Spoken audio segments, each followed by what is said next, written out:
Setelah 2 tahun berlalu, polisi resmi menetapkan Yosep, suami dan juga ayah korban pembunuhan ibu dan anak di Subang sebagai tersangka. Selain Yosep, polisi juga menetapkan 4 orang tersangka lainnya yang masih berhubungan sebagai keluarga korban. Tersangka Danu yang merupakan keponakan sekaligus sepupu korban sebelumnya menyerahkan diri ke kepolisian pada Selasa malam dan meminta untuk menjadi justice kolaborator atas kasus pembunuhan ini.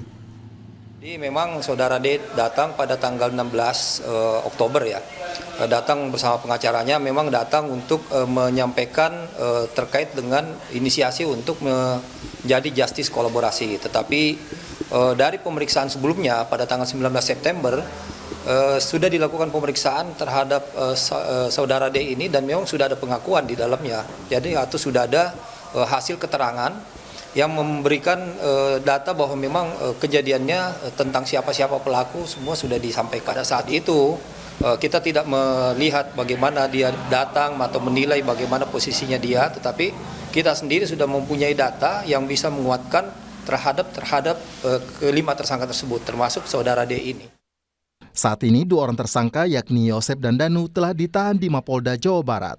Sementara 3 tersangka lainnya tidak ditahan dengan alasan polisi masih melakukan pendalaman untuk kasus pembunuhan ibu dan anak ini. Meski telah ditetapkan sebagai tersangka, kuasa hukum Yosep memastikan kliennya bersama 3 tersangka lain tidak terlibat dalam pembunuhan. Ia menganggap penetapan tersangka kepada kliennya hanya berdasarkan pengakuan tersangka Danu yang tidak disertakan alat bukti lain. Saya harap dari pengakuan Danu itu disertai bukti-bukti yang lain. Tapi sejauh ini sampai saat ini Pak Yosep, Bu Mimin, Karigi, Abi itu masih memberikan keterangan sama. Oke. Walaupun statusnya sudah jadi tersangka. Statusnya sudah jadi tersangka. Jadi pertanyaan kita, sebenarnya Danu itu menerangkan apa sih? Siapa berperan apa? Karena tetap salah satunya Bu Mimin semalaman ada di rumah. Hari ya sama Pak Yosep. Hari ini ada dengan temannya sampai setengah 8 pagi. Sementara itu, keluarga korban pembunuhan ibu dan anak di Subang sudah menduga pelaku pembunuhan adalah suami korban. Keyakinan keluarga berdasarkan banyaknya keganjilan dan perubahan sikap tersangka Yosep dan istri mudanya. Keluarga korban menyebut tersangka Danu mengakui kesalahannya di hadapan keluarga korban hingga terlibat di kasus ini atas ajakan tersangka Yosep. Danu mah mau terus terang. Pokoknya mah apa yang Danu lihat dialami akan terus terang, pokoknya tanggung jawab Danu siap untuk dimasuk penjara gitu. Jadi ikhlas lah ya, keluarga juga mengikhlaskan dia.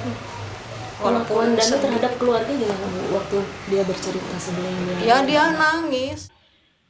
Penyelidikan kasus pembunuhan ibu dan anak di Subang telah berjalan selama 2 tahun lebih. Tim penyidik sempat kesulitan untuk mengungkap pelaku pembunuhan yang sebenarnya. Pembunuhan ini terjadi pada 18 Agustus 2021 yang lalu. 2 jenazah ditemukan di belakang bagasi mobil yang diparkir di garasi rumahnya. Kedua jenazah ditemukan bersimbah darah pertama kali oleh suami sekaligus bapak korban. Selama 2 tahun ini, polisi bahkan sudah melakukan olah TKP sebanyak 5 kali, 2 kali autopsi korban, hingga memeriksa 121 saksi dan mengumpulkan sebanyak 261 alat bukti. Tim Liputan, Kompas TV.